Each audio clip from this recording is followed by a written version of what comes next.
Hello YouTube, hello TikTok, hello Facebook. Welcome to my channel and magre-reaction video ulit tayo ngayon. Ito may nakita ko, si Ed Caluwag sa si Master Gala. Humay ay si Bila Ipapa niya. Panoorin ba natin ito kay Sir Ed? Hulto edition, sumigaw buong bahay, full transmission. Kung kinilabutan ka, click subscription. Rewind, rewind, taas sa apparition. Yun. So, ito po nakita Ayun ang magkasama si Ed. Ay, ito yung napakita ni Master Gala sa Facebook niya. po ni Master Gala lahat nung nilagay kong mga marker. And kung ano man yung naramdaman niya, mamaya aalamin natin sa kanya. Pero this time, proceed po tayo at magta-try po tayo ng communication. Kung maka-establish tayo ng communication, salamat. Kung wala naman tayong makuha, salamat pa rin kasi pinagbigyan tayo ng kung ano man yung naririto na bisitahin yung lugar. Respeto po para dun sa mga espiritong narito at kung kaya natin silang tulungan, gagawin po natin. Pero susubukan muna natin, nakausapin sila, mag-establish tayo ng communication, ma-acknowledge natin sila. So, para sa kanila po, isang malaking bagay po yung sila'y na-acknowledge. Kasama ni Master Gala, Jay Costura, tas Ed Caluwag. So, samahan niyo po kami, tuloy-tuloy na po tayo doon sa parte na kung saan tayo makikipag-usap. So, isang maganda opportunity para sa akin na makasama si Master Gala kasi yung content niya is connected din naman sa mga ginagawa ko. At the same time, sabi ko nga, kahit papano makapagbigay ako ng knowledge dun sa mga nais matuto. Oo nga, Sir Ed, sama mo si Bosolino, magbukbang kayo. Iyon po yung ginawa namin dito. So, una, simulan natin dun sa paglalagay namin ng marker. Pumasok kami ng medyo maaga Sa Epipanya pala to. pa kasi nga para pre-investigation muna para malaman ko na kung nasaan yung medyo mabigat. Pagbalik namin during the night, alam ko na kung saan ko ilalagay yung mga marker. At iyon yung kwento ni Master Gala doon sa kanyang interview. Pangalawa, gusto ko talagang makapag-establish kami ng active communication. Dahil gusto ko rin malaman kung ano yung sa loobin o kung bakit talaga nag-haunt yung mga naririto. Ano ba talagang dahilan? Ano kayo makikita ni Sir Ed?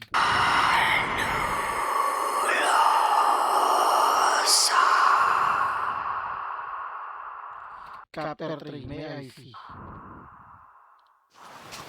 Baka sila naman sa mic ko So ito. Creepy talaga sa Epipanya. So, this time dito lang tayo malapit sa sa ating safe ground. Okay? So, una-una na dito yung ating music box. I-on ko po ito. Ayun, may mahiwagang salamin ni Sir Ed. And then yung ating REM pad nandun sa part na yon, i-on ko na rin siya. So, unahin ko tong music box, iyon. So bago ko po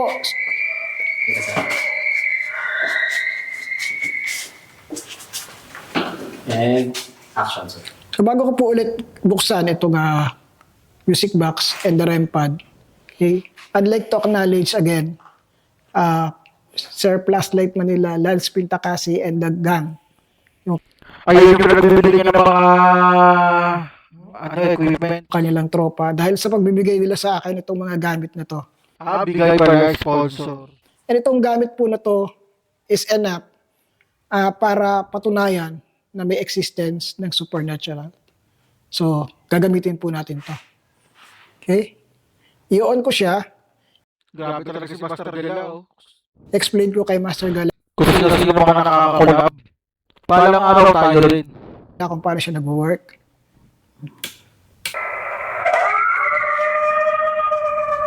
Creepy ng tunog. Okay? Titigil yan after 10 seconds. And then, kapag may na-detect yan, like this one, movement, ganyan, Tutunog po magtutunog yun. ulit siya. So, counting tayo ulit ng 10 seconds. So, meaning, iiwanan natin siya dito sa part na to. So, therefore, yan. May narinig kayo umano sa hagdan? Wala. Oh, medyo mabag na. Narinig din ni Sir Ed. Hindi ko alam na maririnig din niya. May parang Opo, yun. Dalawa. dalawang hakbang. Dalawang hakbang. Okay. So, hopefully, kung dadaan siya dyan, ma-absorb siya ng ano. Okay? Puntahan naman natin yung REM pad. Okay? Kaya naman po, sir. Ano naman po yun? Okay. Ito namang REM pad is parang ganun din. It's like a motion sensor. Ala, lobat ah. Naglobat siya, bigla. Baka nakagaw ng energy or di mo na-charge sa red. Yan. Ayan. So guys, Yan. So, ibig sabihin, may na-detect po siya. narinig nyo po, tumutunog yung ating ano. So guys, dito muna tayo sa safe zone. Nilobat yung aking REM pad. Naglobat yung REM pad ko. Tumutunog yung music box. Okay? Pwede mahiram yung ano ko, spirit box. We'll try to establish a short communication.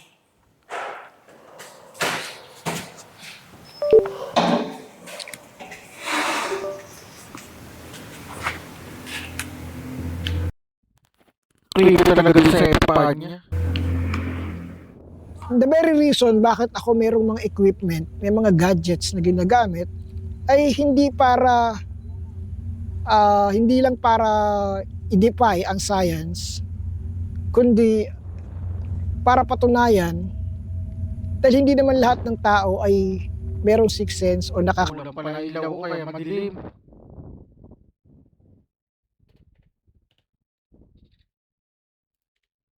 Yan, medyo lumiwanag na. nakakita. Gusto ko lang ipaalam na yung mga equipment ay ginagamit for validation and for visual purposes. Kasi parang ang hirap naman na magtuturo ako, ituturo ko nandoon, tapos wala namang nakikita Ayan, tama yan sa red oh. Legit. yung audience. So yun yung reason kung bakit gumagamit ako ng equipment. Kasi maraming pilosopo dyan sasabihin, nakakakita ka pala, bakit kailangan mo pang gumamit ng Ayan na nga yung sinasabi. gadgets? Hindi po yun kasi hindi naman para sa akin lang yung video, kundi para sa inyo. Para sa inyo na hindi nakakakita at hindi nakaka-connect doon sa nilalang sa kabilang dimension.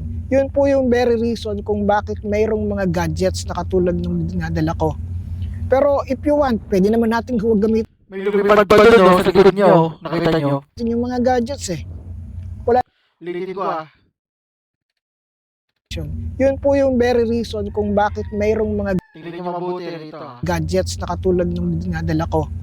Pero if you want, pwede naman natin huwag gamitin Dito, para mabilis sa kulay itim. yung mga gadgets Wala naman pong problema doon. It's just the same. Makikita, makakausap ko pa rin naman sila.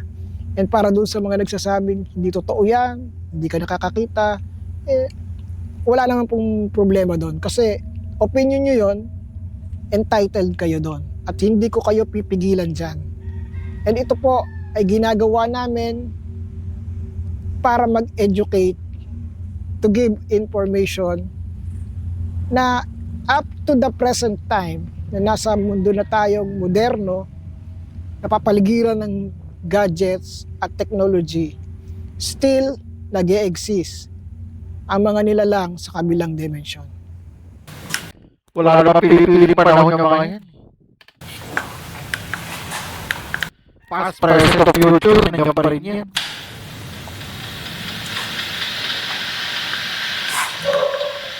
Okay. So ito yung spirit box natin. So this is frequency.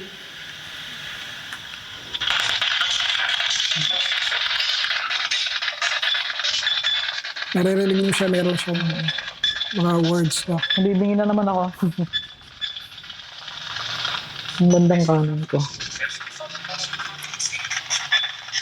Yung REM pad, hindi ko magamit dahil bigla siyang naglobat eh. Samantalang full charge po ito. Full charge po siya kanina. Actually, correct me if I'm wrong. Wala akong masyado kasing totaling idea sa mga yung mga ginagamit nga nila Sir Ed at saka ng ibang mga nag-ghost ghost hunting. So, ako sa tingin ko kung scientifically pag-uusapan kasi kung titignan mo naman talaga kung hindi mo ilalapit yung yung kamay mo or ilalapit ka ng sobrang lapit, hindi naman tutunog yun eh. So, parang masasabi ko talagang legit yung mga ginagamit na mga aparato na yan. Kasi kung babasehan mo nga yung energy o yung sensor nga, kasi ang layo ng time na nangyari yung na tumunog yun ng kusa, wala namang ibang tao na tsaka kailangan ganyan kalapit, di ba? Yung para tumunog yun or mag-sensor. Tsaka bakit yung una, doon din ako nagtataka eh. Doon ka na magtataka na kahit full charge yung ginagamit mo na yun, bakit may time na hindi sila gagana bigla?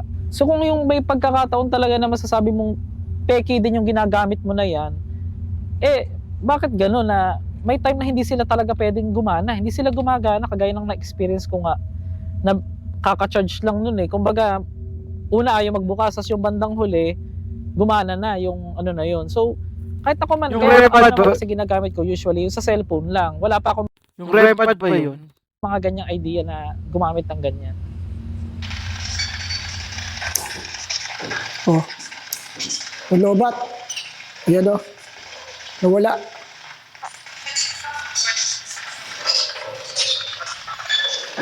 So try natin mag-establish ng communication.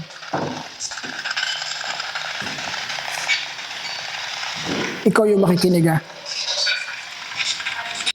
Ayan na. So, magandang gabi po kung sino man po yung naririto ngayon. Nais ko lamang pong makipag-usap sa inyo. Sir, pakihawak mo ito.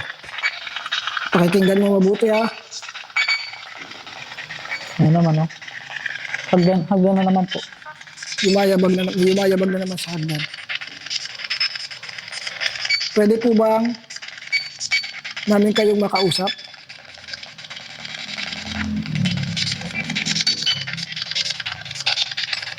Pwede niyo pong gamitin ito para makipag-usap sa amin. Pwede ko po ba kayong makausap?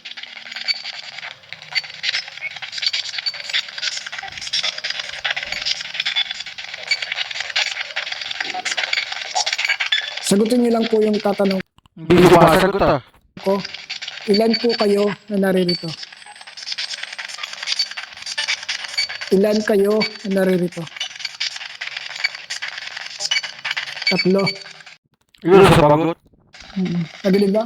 Oo. 3. Tatlo.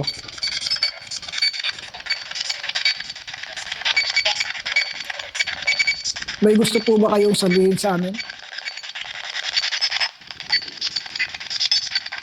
May gusto po ba kayong sabihin sa amin?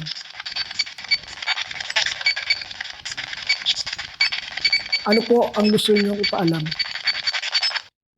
Ano kaya papaano ng multo? Ano po? Pakiulit po. Ano po yung gusto niyo ipaalam?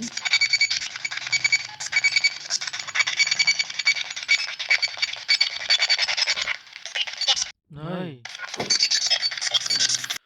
Babae, hindi na ba daw yung nandyan? Yung may-ari. Yung may-ari ng Epipanya. Ano sana? Hindi mo alam? Hindi ko sure.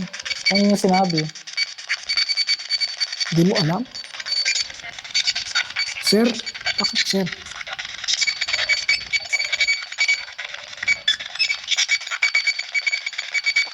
Ano tinatanong?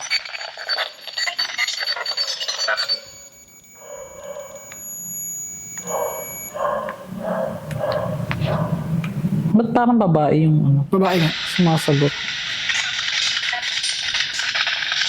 Okay, ulitin natin. Hanggang mabuti ah. Pwede ko bang malaman ang pangalan mo? Ikaw, yung Ayun. Ba't may lalaki na? Dalawa kasi ata yung nandiyan naman napatay eh. Si Madam at saka yung asawa niya. Yung lalaki. Tatlo sila, di ba? Oh, sila yun. Saka yung anak. Di ba tatlo ata dyan sa BJP pa niya sinasabi na Adventure Duck? Pwede ko bang malaman ang pangalan mo? Juan? Yung lalaki. John or what? Yeah. Yung babae po na naririto, pwede ko bang malaman ang pangalan mo?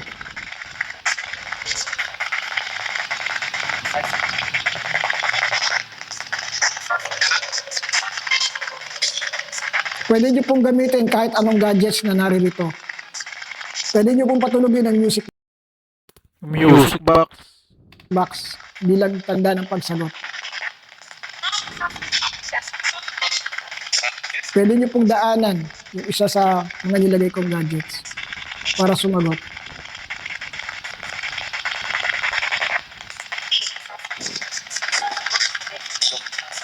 Hindi. Lean? Di ba siya kung lean or...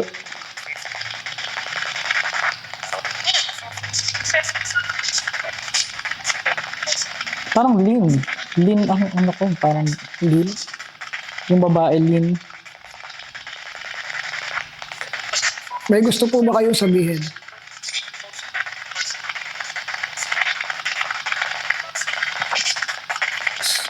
Nasaan kayo ngayon?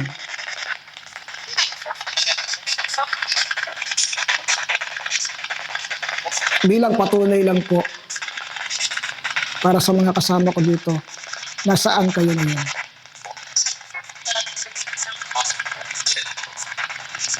Parang nag-uusap sila. Nag-uusap ba sila? PMF nga. Parang nagtuturoan po sila. Yung, ikaw, parang ganun eh. Yung naririnig mo. Nag-uunahan sa pagsagot.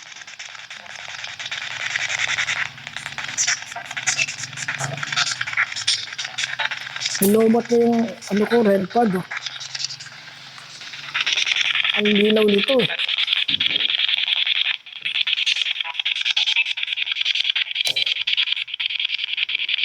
Oh. Yun. Yan. Ayun. Ganyan sir yan ah. Kanina wala eh. Okay.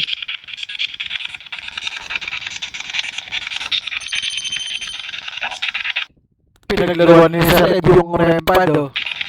Ito na lang gamitin natin. Okay. Gusto ko sana kayong makausap. So pwede niyo pong gamitin itong bagay na to. Ilalagay ko kung saan niyo gusto. Okay. Natural po siyang iilaw kasi hahawakan ko. No? Nagre-response talaga yung mga sinasabi nating mga entity na yan. Nag-response talaga at bawat response talagang naninindig yung mga balahibo mo. Madadama mo pati yung bigat hindi naman siya yung sa lahat ng sulok eh. Makikita mo yung bigat, may ibang part na mabigat, may ibang part naman na hindi. Katulad ng pagkuha ko dun sa isang card, yung number 1 na bago ako pumasok, di ba? So yun, nakaramdam ako ng sakit sa ulo noon na parang pinalo yung likod ko dito ko na feel sa something sa likod eh. Yun yung time na ayaw makipag-usap pala noon, na gusto sanang ipakita sa akin ni Sir Ed yung kung ano yung nangyari sa kanya. Which is nag-attempt kami 2 beses, hindi naman pumayag.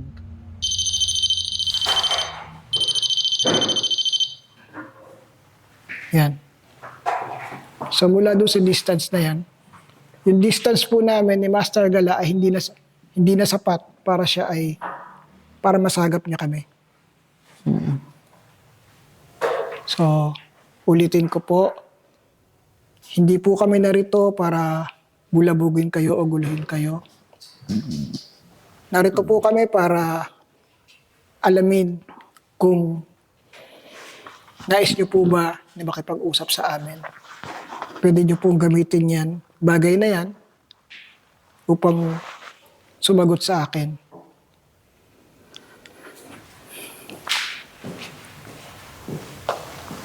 Ilan po kayong narito ngayon?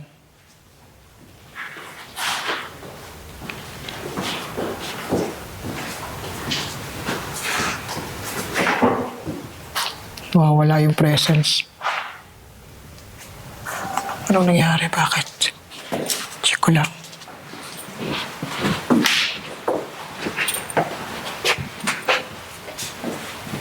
Ito kanina, di ba tumunog to kanina? Opo. Habang malayo tayo. Tumunog siya kanina.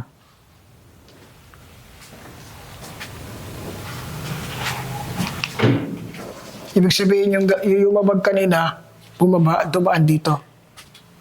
Pwede mo ba daanan ulit itong music box ko? May gusto lang akong tanong sa'yo.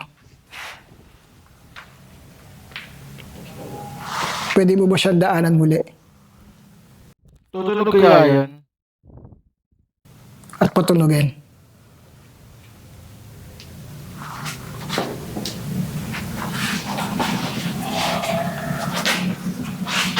Sir, try natin nga. Focus ka doon sa may pintuan na yun. Ha? Okay. Focus ka lang.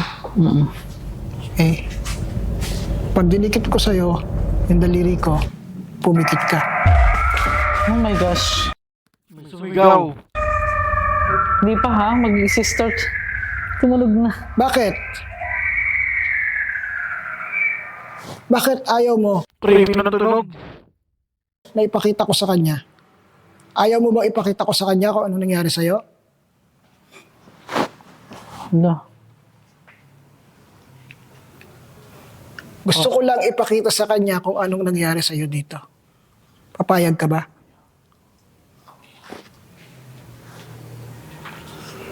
Kung payag, patunugin mo ulit yan. Kung hindi, Bag na. payag ka, papakita ko lang sa kanya. Pwede ba? Kahit saglit lang. Saglit na saglit lang. Gusto ko lang makita niya kung ano nangyari sa'yo. Focus ka doon. Dito po sa pinto. Kaya na, papakita na ni Sir Ed. Pagdikit ng daliri ko, Ay, ayaw talaga niya. ayaw niya. Ayaw niya ipakita. Tumunog na naman. Pagdikit ng daliri ko, Ay, ayaw talaga niya. ayaw niya. Ayaw niya ipakita. Bakit kaya? Kung kailan naman di ba? Ayaw niya. Ayaw niya. Pero Sir Ed, gusto niyo po bang sabihin ko yung na-feel ko dyan kanina? Sige, Kinuha ko yung sige. Ano po, dito sa likod ng ulo ko may masakit. Dito. Okay. Yung yung recorded yung kanina, di ba? Yun. Masakit po yung ulo ko bandang dito sa likod. Parang may palo or what, hindi ko alam eh. Yung kinuha ko yung po. Okay. So, hindi ko napipilitin kasi 2 beses na po na papakita ko sana sa kanya. Kaya lang, every time na i-attempt ko, tumutunog siya. So, meaning, baka magkaroon tayo na Ay, okay naman tapakan ko. magalit siya kapag tinuloy pa natin yon. Pero at least, we establish a good communication. Tsaka ipakuha nga ng REM pad. Ayaw niya magpakita kay Master Gala. Kunin mo yung REM pad, lalagay ko lang dito. Para 2 yung basis ng nila. Ayaw niya ipakita sa iyo eh. Ayun, tumunog na naman. Ano kaya yung reason Dito, niya? dito. Ayaw niya ipakita. Lagay ko dito. Kaya pala tumunog kinuha. Kala ko tumunog na naman eh.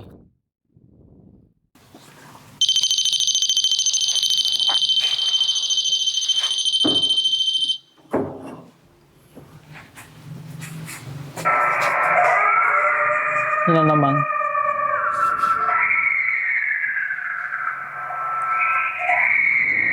Okay, Creepy na tunog ng music box. ganito na lang. Hindi ka na namin guguluhin. Pero at this point, okay lang ba na mag-alay kami ng dasal para sa iyong naririto?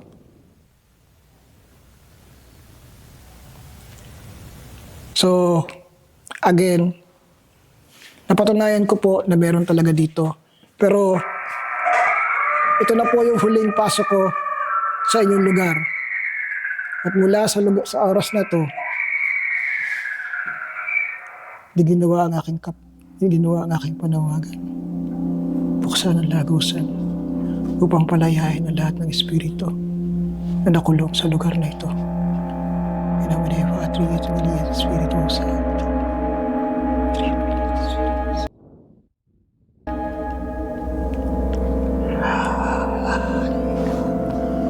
Nagrito na si Sir Ed.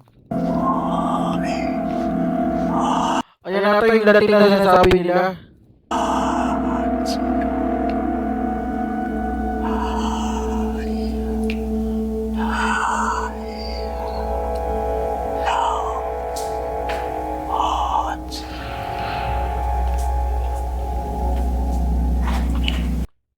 Creepy oh. Bilang respeto po at paggalang sa inyo,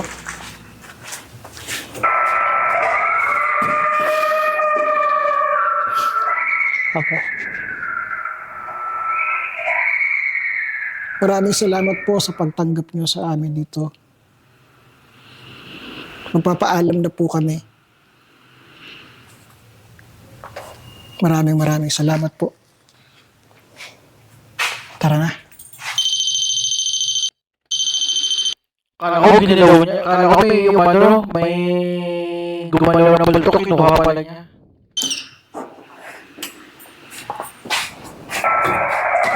Ito mo, paglalapit siya, doon pa lang po, di ba? Yung lapit na yun dapat yung sensitivity niya para tumunog. Ganun dapat ang lapit. Ganun dapat yung lapit. First time. Pero nakita mo, yung layo natin, Oo. hindi enough para Hindi masagap enough. tayo. Okay? So with that, we conclude. Maraming salamat po.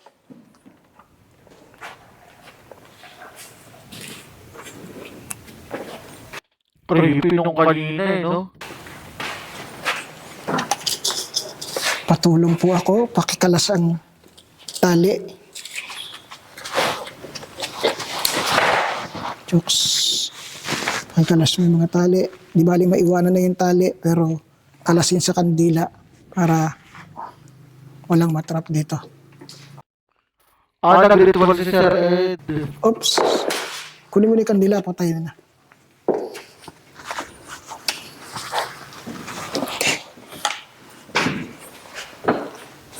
Yung sa kandila naman, bago kami mag-start, sinabi ni Sir Ed yun, naka-record naman yun na may isang parang matutunaw. Diyan, di ko sure, matandaan kung isa ba o dalawa. Ngayon, totoo nga, saksi ako dyan, nauna nang nalusaw yung isa. So, doon ako na para kang nasa, alam mo yung para kang nasa pelikula na ewan na nangyayari pala yung mga ganon. Kasi imposible namang bakit ganon, di ba? Yun nga, may pangalan niya na John, tapos meron din, para silang nag-uusap-usap na babae at lalaki. Yun yung naririnig ko. Pero Yan ata yung mag-asawa dyan sa Epipanya eh. mostly yung mga naririnig ko talaga, hindi ko siya maintindihan talaga. Kaya lang, may mga yung pagdating sa hihinto siya, may part na hihinto, may pangalan din, tapos yung tanda ko lang, ang pangalan ng babae is Lynn, at saka yung naman is John or Juan, parang gano'n. Talagang hindi pumapayag yung entity nga na nakita ni Sir Ed. Parang hindi talaga siya pumapayag. Kasi bakit every time na gagawin niya na yung para makita ko yung paraan o yung kinamatay niya, bakit saka palang tumutunog yung na yon, yung equipment na yon. Pero ako willing na ako na makita nga. Kaya lang hindi talaga inallowed. Actually, akala ko ako lang nakarinig, mahina lang. Tinanong ko si Sir Ed, oo. At alam niya, parehas na narinig namin talaga is 2 hakbang ng una. Tapos yung patapos na, yung susubukan na ulit ipakita sa akin, meron na naman na sumunod na parang hakbang uli na parang parang nakasapatos, sir, di ba? Yun, parang yung sa hagdan talaga siya. Parang sa taas, pababa, parang ganun parang pababa siya or Tapos tumaas na naman. Parang ganun po yung narinig ko talaga kanina. Based on my experience dito sa masasabi ko talaga kung ano yung nararamdaman niya, yun yung ipinapakita niya. Kung ano yung kung ano yung ginagawa niya sa sarili niya, wala siyang idinadagdag, wala din siyang ibinabawas. Kumbaga, natural lang yung yung ginagawa niya sa kanya.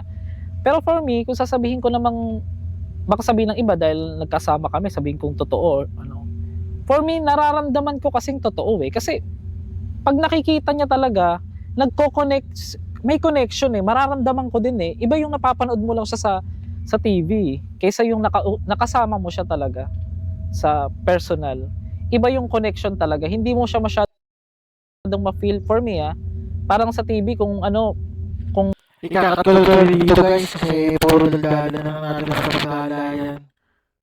Yun, sa lahat ng nagustuhan tong video natin ngayon ni Sir Ed at saka ni Master Gala, huwag nyo kakalimutan mag-like, share, and subscribe. Hahanap pa tayo ng iba. Rolling cam. Check mic. Tara na. Madilim na kanto. Sumama ka. Biga nyo sa screen. Sabay sigaw. Kung mahina lobot mo, back out now. Hey! Dork, wreck, slow, pan-ilaw pula. Comment section bro. Huwag kang pumasok dyan. Ha! Sa likod may anino. Frame 1 to 2. Pause. Zooming in. Nakita mo? Mamalon yung chat, puro loads naman. May kumalabog sa taas, walang kasama dyan. Huminga ng malalim, sige push pa rin. Kapag trending sulit, bawat kilig at kilabutan. Di ano reaction, multo edition. Sumigaw buong bahay, full transmission. Kung kinilabutan ka, click subscription. Rewind, para sa apparition.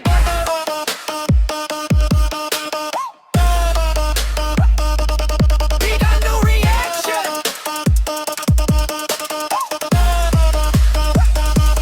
Big ano reaction. Multo edition. Slow-mo, zooming fan by frame vision. Pag may dumaan sa likod ng confirmation. Comment, giving nakita ko.